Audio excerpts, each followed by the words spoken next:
Buongiorno a tutti. Oggi è il momento del modulo di formazione relativo alla pianificazione e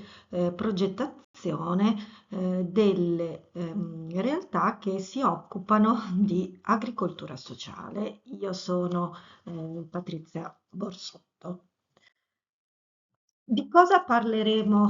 oggi? Oggi parleremo insieme di come scegliere una tipologia di azienda che si occupa di fare agricoltura sociale, quindi individuare quali sono gli obiettivi che si prefigge una realtà che si occupa di agricoltura sociale, come individuare le attività sia di carattere tecnico che di carattere sociale e quindi capire quali sono le competenze professionali necessarie per chi opera all'interno di questa tipologia di aziende e quali sono anche gli accorgimenti da mettere in atto in termini di infrastrutture e di accessibilità. Prima di tutto, quando parliamo di pianificare e progettare un'azienda di carattere agricolo, dobbiamo prima di tutto capire quali sono gli aspetti da prendere in considerazione per assicurarsi che il progetto sia un progetto che raggiunga degli obiettivi di efficienza, di produttività e anche di redditività. Devono essere dei progetti che assicurino comunque una sostenibilità a lungo termine e non e quindi una sostenibilità sia dal punto di vista economico ma anche dal punto di vista sociale. Quindi il processo di progettazione di un'azienda è sicuramente complesso e prende in considerazione diversi elementi. Alcuni sono dei fattori di carattere tecnico e quindi riguardano, come dire, gli aspetti più tecnici dell'azienda agricola, quindi sono aspetti legati al terreno, legati alla disponibilità di acqua, alla scelta della tipologia di azienda, se è un'azienda che si occupa ehm, di attività legate alle produzioni vegetali piuttosto che alle produzioni animali e tutto quello che è richiesto in termini di fattori produttivi, quindi fattore produttivo terra, ma anche lavoro, ma anche le strutture, le macchine, gli impianti, eccetera. Ma quando si va a parlare di progettare una realtà che si occupa di agricoltura sociale, bene, vanno prese in considerazione anche tutti quegli aspetti che riguardano il contesto sociale, quindi la parte legata alle risorse umane, ma anche agli aspetti di comunità, di risorse in termini di possibili collaborazioni con altri soggetti presenti sul territorio, sia soggetti agricoli, ma anche quelli legati più agli aspetti sociali, agli aspetti sanitari, ma anche tutte le realtà che si occupano di tutta la parte invece legata alle autorità locali. Cosa sono e quali sono gli aspetti, quindi dal punto di vista tecnico, che normalmente vanno presi in considerazione? Intanto, quando andiamo a progettare un'azienda agricola ci sono sicuramente il primo fattore produttivo da prendere in considerazione è il fattore produttivo terra, il suolo, perché si tratta di un elemento cruciale nella scelta delle tipologie di produzioni da mettere in atto e anche della gestione che si vuole apportare all'interno della nostra azienda. Quindi sicuramente vanno vagliati con molta attenzione quelle che sono proprio le caratteristiche di tessitura, di struttura, di disponibilità di materiale organico all'interno del suolo, ma anche il pH. Sicuramente se scegliamo una coltivazione di tipo acidofilo e il nostro terreno non ha queste caratteristiche in termini di pH, dovremo quindi andare ad apportare degli aggiustamenti per far sì che il terreno sia in grado di accogliere quel tipo di coltivazione. Quindi sicuramente è necessario prevedere un'analisi, anche utilizzando un laboratorio certificato, per orientare la nostra scelta di tipologia di coltivazione, ma anche per mettere in atto tutte quelle che sono le strategie di tipo agronomico per assicurare il la migliore efficacia ed efficienza dal punto di vista tecnico della nostra azienda. Dall'altra parte dobbiamo prendere in considerazione invece gli aspetti non solo più pedologici del nostro territorio, che quindi sono legati alla topografia della terra a nostra disposizione, quindi la pendenza, l'altimetria, la capacità di drenaggio del nostro terreno, ma allo stesso tempo anche la disponibilità di acqua e quindi anche tutti quegli interventi necessari ad assicurare una corretta gestione dell'acqua anche in funzione di una riduzione del rischio di erosione del suolo. Quindi in questo caso è importante per la scelta delle attività da attuare sul nostro territorio, capire per esempio se una certa coltivazione è più richiedente in termini irrigui rispetto ad un'altra, anche in relazione alla disponibilità di acqua che abbiamo nel nostro terreno, ma anche capire e mappare accuratamente le pendenze le capacità di utilizzo del nostro terreno, perché utilizzare al meglio il terreno sia dal punto di vista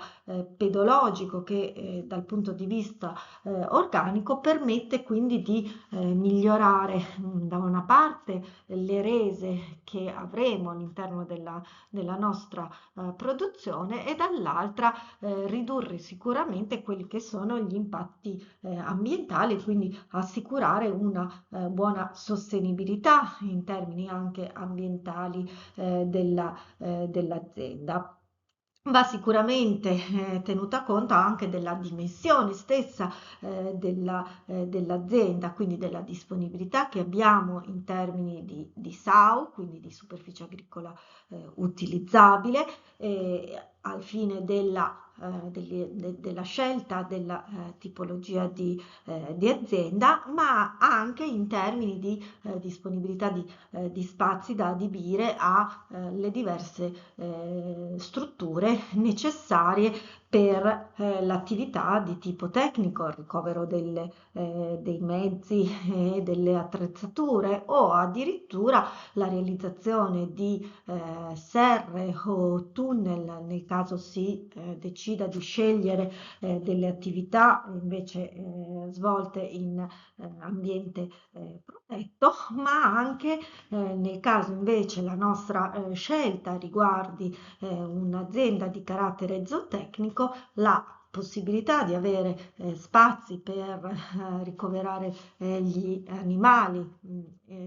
spazi da destinare invece al pascolo degli animali stessi e non da ultimo sicuramente le strutture necessarie invece a svolgere attività di trasformazione del prodotto, di stoccaggio ed eventualmente anche di vendita. Quindi come vedete gli elementi che dobbiamo tenere in considerazione sono numerosi, ma allo stesso tempo dobbiamo anche tenere in conto di quelli che sono gli aspetti e le priorità che il nostro progetto si prefigge di raggiungere in termini sicuramente economici, ma anche sociali, quindi capire anche quali sono i valori e le motivazioni che ci spingono a determinate scelte. Per esempio, possiamo ragionare sempre con riferimento agli aspetti agronomici e di tecnica, quale tipo di agricoltura vogliamo condurre. Vogliamo condurre un'agricoltura di tipo convenzionale oppure abbiamo intenzione di attivare un'agricoltura di tipo più sostenibile, un'agricoltura magari attenta in maniera particolare agli aspetti ambientali, attivando per esempio delle agricolture di tipo agricoltura di tipo biologico, ma anche capire come vogliamo vendere il nostro prodotto. Siamo attenzionati ad una vendita locale, ad una vendita invece magari nazionale, siamo rivolti all'export, no? Questo dipende molto anche dal tipo di agricoltura che ci troviamo ad affrontare. Facciamo una scelta di una produzione che viene venduta fresca, no? Per esempio l'articoltura, difficilmente pensiamo in questo caso ad una vendita a livello nazionale, tendenzialmente magari privilegeremo una vendita a carattere locale, magari anche con un punto vendita presso l'azienda. Oppure invece produciamo una commodity, no? Come possono essere i cereali che invece richiedono una trasformazione e hanno invece un canale di vendita a carattere nazionale. Quindi anche la scelta, se vogliamo indirizzarci verso colture cosiddette specialty o colture cosiddette commodity, ci portano anche qua ad una scelta in termini di che agricoltura vogliamo andare a raggiungere. Quindi assicurarsi comunque che l'azienda sia redditizia, quindi gli aspetti di sostenibilità economica vanno comunque mantenuti in attenzione perché comunque ci troviamo sempre a svolgere un'attività agricola e come sappiamo l'obiettivo principale è quello sicuramente di una produttività e di una redditività della nostra azienda. Quindi una delle attenzioni è quella di una scelta produttiva che sia conforme anche con l'identità che abbiamo dell'attività che vogliamo andare a svolgere e degli obiettivi che ci siamo prefissati. Quindi la scelta della tipologia aziendale ci porta quindi ad identificare delle priorità all'interno delle nostre scelte e in questo senso anche ad definire una roadmap, no? Degli obiettivi che ci siamo proposti. L'utilizzo quindi attento del fattore produttivo fondiario, quindi del capitale fondiario della nostra azienda, va affiancato anche ad un utilizzo attento di quello che sono gli altri fattori produttivi che servono al buon funzionamento di un'azienda, che sono gli aspetti legati invece alla disponibilità da una parte dei capitali e alla disponibilità anche della forza lavoro. Tutto questo sicuramente deve tenere conto e andare ad allinearsi con quelle che sono le motivazioni, i valori che invece ci spingono a non creare semplicemente un'azienda di carattere agricolo, ma un'azienda che attenzioni anche ad alcuni aspetti più legati al sociale. Quindi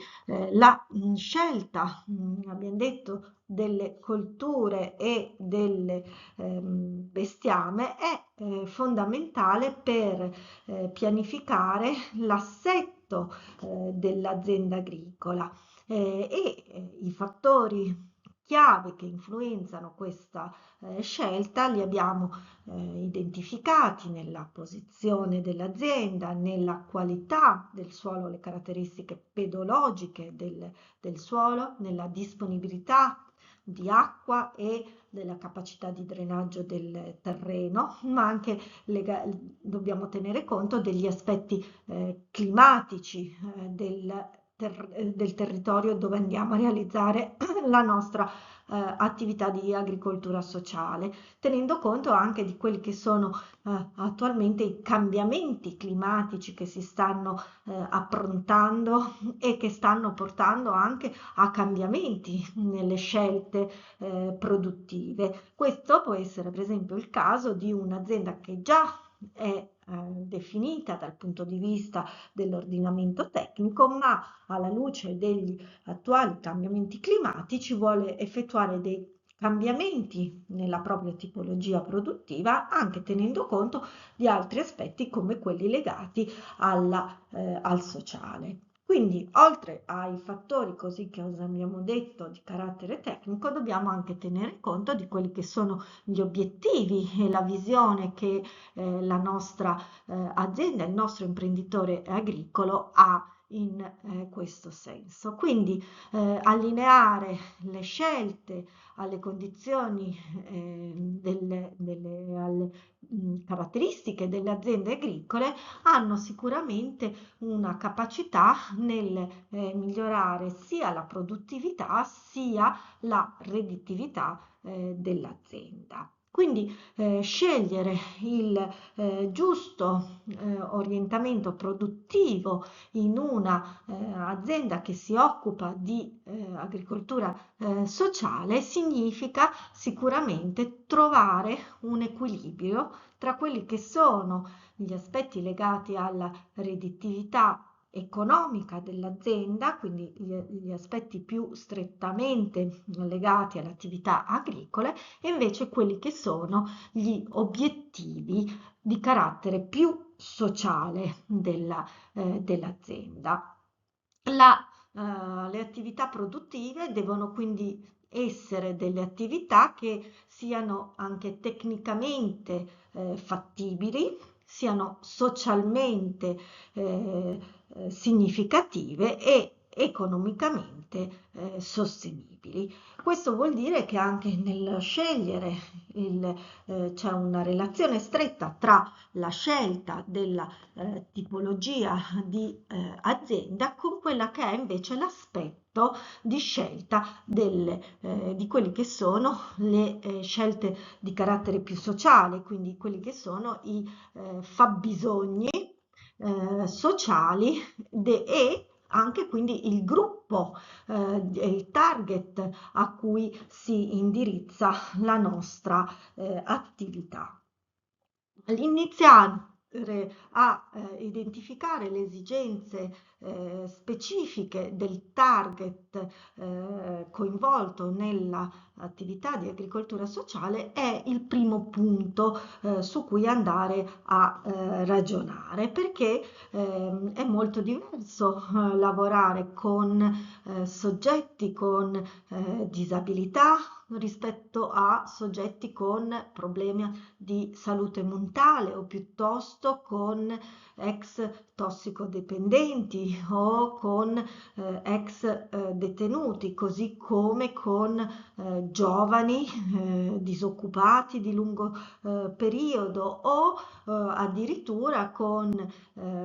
rifugiati o migranti o persone senza fissa dimora. Come vedete, le categorie a cui la nostra attività all'interno dell'agricoltura sociale è rivolta sono numerosi e quindi dobbiamo anche capire quali sono i compiti che sono più adatti e più significativi per far sì che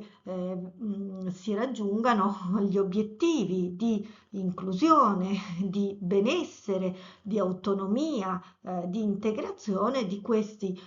soggetti che afferiscono tutti a gruppi vulnerabili. Quindi uno degli aspetti da prendere in considerazione sono le diverse abilità che le diverse tipologie di soggetti da coinvolgere nell'agricoltura sociale hanno. Abbiamo gruppi che possono essere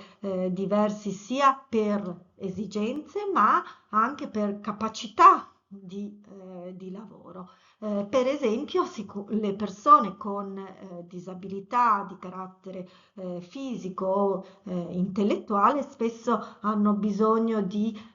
compiti strutturati che siano accessibili e che siano in qualche modo anche ripetitivi. Le persone con problemi di salute mentale mentre beneficiano invece di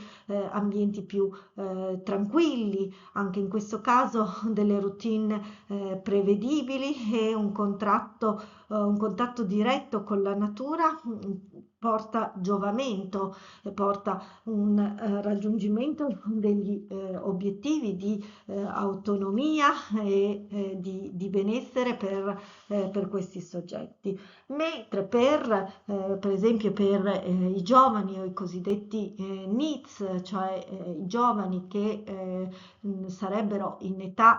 scolastica ma non studiano, non lavorano, non stanno facendo dei percorsi di formazione, bene, questo tipo di soggetti hanno bisogno di essere coinvolti al fine di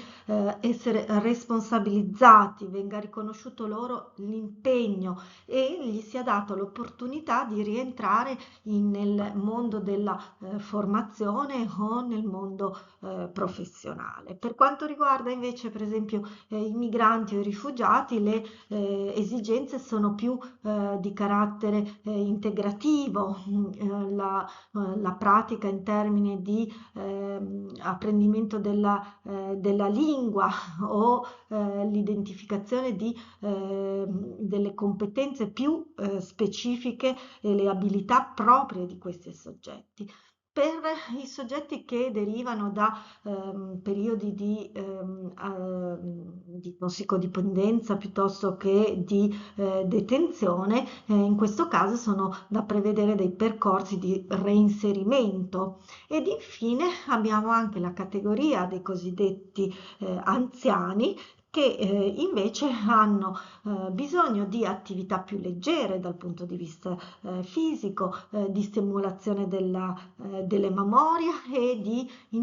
interazione sociale, quindi di essere a confrontarsi. Come vedete in questa slide trovate sulla destra diverse attività che possono essere svolte da questi soggetti, attività che possono andare dalla somministrazione del cibo agli animali, a attività di trasformazione dei prodotti, a vendita del prodotto magari in un punto locale all'interno dell'azienda o attività invece di carattere più fisico all'interno dell'azienda. Quando si vanno però a attivare questi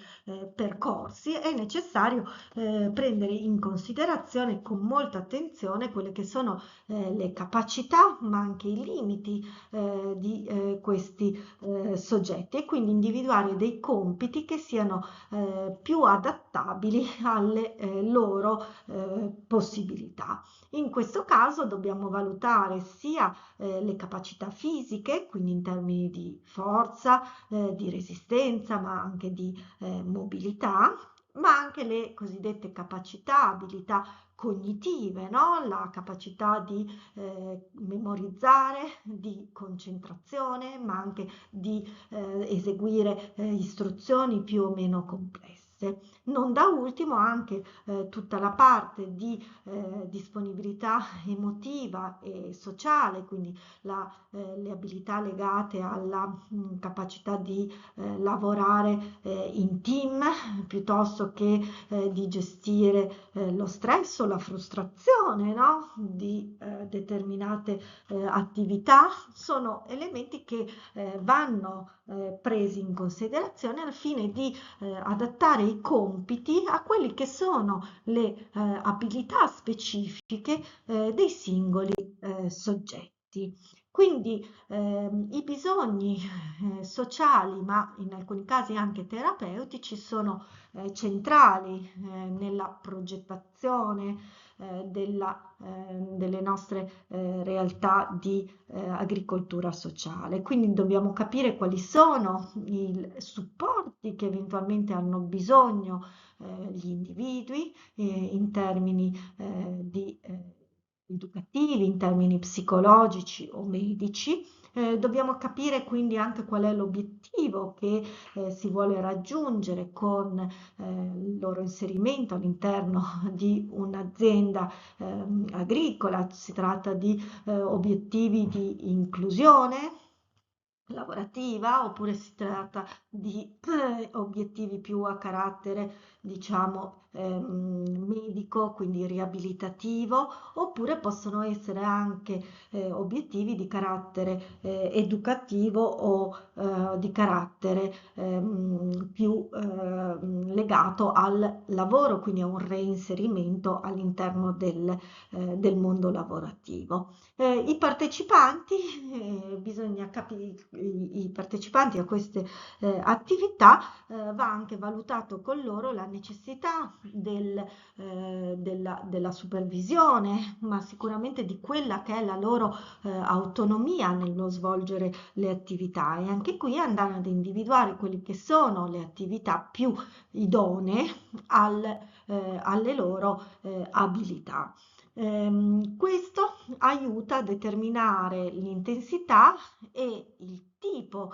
di supporto professionale che deve essere previsto all'interno delle aziende che si occupano di agricoltura sociale, se è necessario prevedere la presenza di un educatore che affianchi durante le attività di eventuali terapiste o di eventuali tutor. Quindi è importante definire il ruolo che ogni soggetto ha all'interno della propria dell'azienda. Quindi chiarire se i partecipanti saranno coinvolti in attività legate al lavoro, ad attività di carattere invece più terapeutico o ad attività più di carattere più educativo o di formazione. Quindi la comprensione del ruolo influenza anche il modo in cui strutturare l'azienda, in cui gestire il personale, in cui e anche la modalità con cui costruire l'azienda stessa, il coinvolgimento delle soggetti all'interno dell'azienda. Nelle attività, no, di gestione spesso si fa ricorso a dei percorsi di tirocinio. Sebbene l'Unione Europea non abbia ancora emanato una legge specifica sui tirocini, ha però stabilito degli strumenti strumenti di policy e delle raccomandazioni che sono volti ad assicurare che il tirocinio abbia delle caratteristiche di qualità, di equità e di trasparenza che assicurino la buona riuscita di questa forma di lavoro. In particolare il quadro normativo, diciamo, di riferimento a livello europeo sono le raccomandazioni del 2014, le quali forniscono specifiche indicazioni relative alle convenzioni tra il tirocinante e chi ospita il tirocinio, gli obiettivi che devono essere chiari, devono essere definiti i compiti, la durata e le condizioni di lavoro. Deve essere assegnato un supervisore, un tutor, e deve essere assicurata anche una trasparenza sull'attività che il tirocinante andrà a svolgere. Vengono anche dati delle informazioni molto specifiche sulla viene incoraggiato, insomma, il fatto di dare un contributo anche al tirocinante in modo da invogliarlo nelle attività. Sicuramente la Carta dei diritti, dei diritti dell'Unione Europea fornisce altre indicazioni utili al buon funzionamento del tirocinio. Una delle esperienze interessanti è l'esperienza italiana, che favorisce proprio l'orientamento al lavoro e l'arricchimento delle conoscenze, nonché l'acquisizione di competenze professionali, l'inserimento e il reinserimento lavorativo. Prevede due tipi di tirocini: il tirocinio curricolare con esperienze erogate all'interno del percorso formale di istruzione e formazione, invece dei percorsi di tirocinio extracurricolare che invece favoriscono e agevolano le scelte professionali attraverso un periodo di formazione in un contesto produttivo. L'agricoltura sociale utilizza questo tipo di strumento ed esistono diverse esperienze che alla fine del periodo di tirocinio hanno portato al inserimento all'interno dell'azienda dei soggetti coinvolti. Come vedete dallo schema, i soggetti coinvolti sono sicuramente il soggetto il tirocinante, ma da una parte abbiamo il promotore, che è il soggetto che promuove questa iniziativa, e può essere sia un ente pubblico che un ente privato senza scopo di lucro, un'associazione per esempio, e l'ente ospitante, che anche in questo caso pubblico o privato, nel nostro caso potrebbe essere l'azienda agricola. Viene stipulato tra l'ente promotore e l'ente ospitante una convenzione sulla base della struttura definita a livello regionale, e viene fornito ad ogni tirocinante un tutor, sia da parte del soggetto ospitante sia da parte del soggetto attuatore, e diciamo, l'attività che verrà svolta dal tirocinante è contenuta all'interno del progetto formativo individuale. Ma quando andiamo quindi a parlare di risorse umane, dobbiamo tenere in considerazione che all'interno dell'azienda saranno presenti anche dei tecnici agricoli che forniscono una supervisione delle attività più strettamente agricole, ma possono essere anche presenti altri soggetti che ne favoriscano il buon il buon inserimento all'interno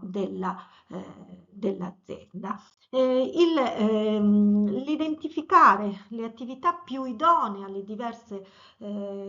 abilità e ai diversi soggetti è uno degli elementi chiave nella progettazione delle attività di agricoltura sociale. Dobbiamo preferire tendenzialmente attività a intensità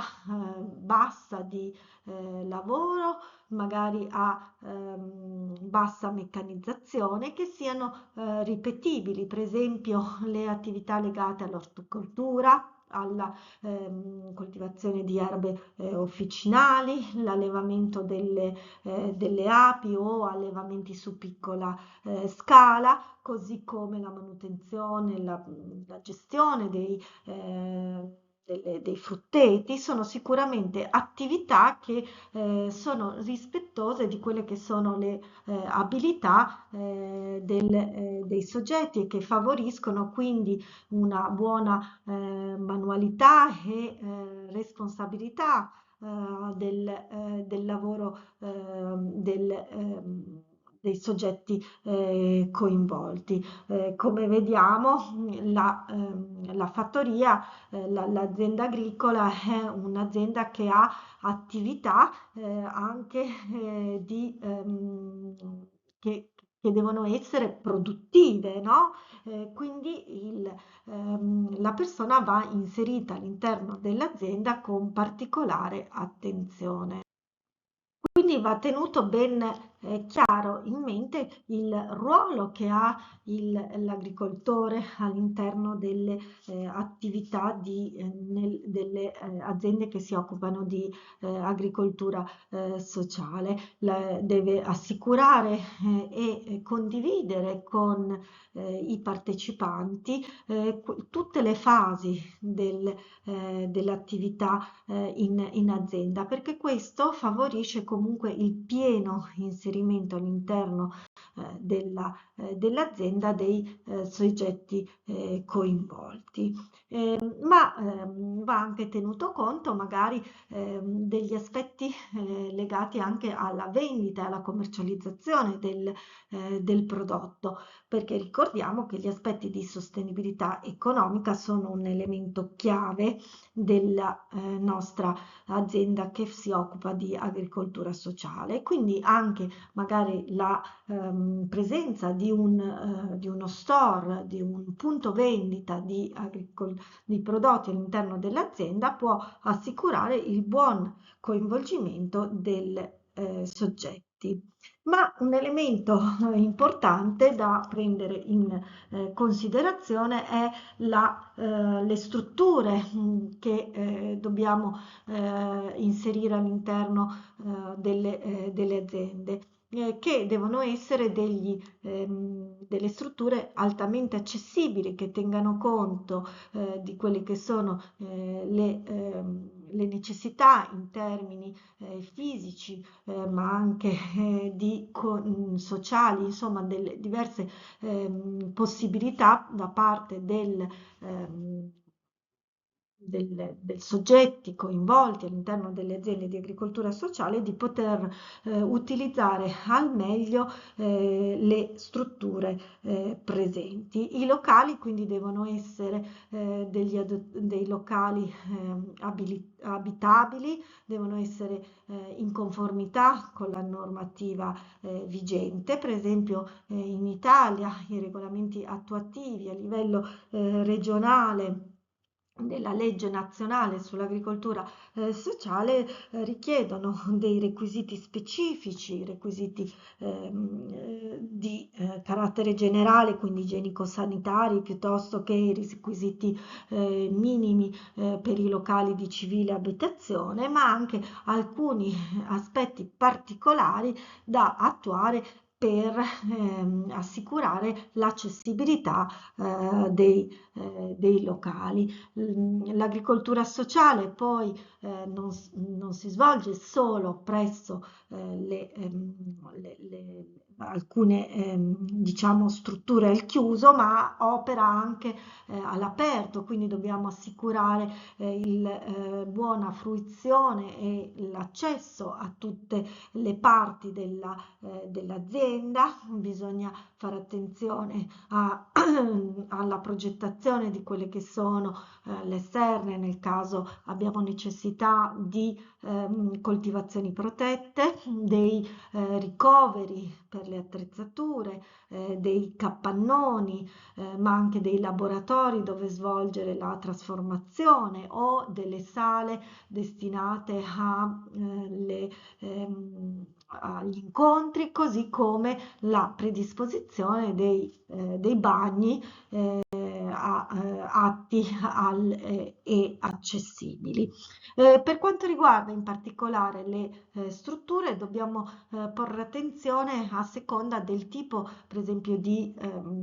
soggetto di disabilità che viene coinvolto all'interno dell'azienda. Dobbiamo prendere in considerazione un'accessibilità di tipo fisico, assicurando per esempio percorsi ampi per facilitare il movimento con le seggiole a rotelle, o comunque per esempio in caso si utilizzino dei bancali che siano ad un'altezza facilmente accessibile, che possano essere lavorati, la fornitura di attrezzi ergonomici e leggeri per favorire il lavoro da parte di tutti i soggetti. Nel caso per esempio di disabilità cognitiva o sensoriale, è importante predisporre delle segnaletiche chiare, magari utilizzando pittogrammi, colori, linguaggi semplici, fornire delle schede per comprendere al meglio i lavori da svolgere, anche magari lavori rutinari, ridurre in quanto più possibile i rumori e il sovraccarico anche in termine sensoriale. Ma bisogna anche tener conto di quelli che sono gli aspetti di accessibilità sociale, quindi prevedere dei team di lavoro inclusivo, la presenza di un tutor come abbiamo già illustrato, dei ritmi di lavoro più lenti, a secondare i tempi e le necessità delle persone coinvolte, ma anche l'opportunità di favorire l'interazione con il resto della comunità. In conclusione, la scelta di una produzione incentrata sull'agricoltura sociale non è solo quindi una decisione di carattere tecnico, come abbiamo visto, ma anche una decisione che deve prendere in considerazione degli aspetti di carattere etico, di carattere strategico. L'obiettivo è quello di creare degli ambienti che siano stimolanti, siano inclusivi, siano economicamente anche solidi, e è importante che l'azienda agricola rimanga un'azienda funzionante dove la normale attività agricola continui e vengano coinvolti i soggetti con un'attività ed un piano chiaro che tenga conto delle diverse abilità e garantisca la partecipazione e la sicurezza in tutte le fasi dell'attività.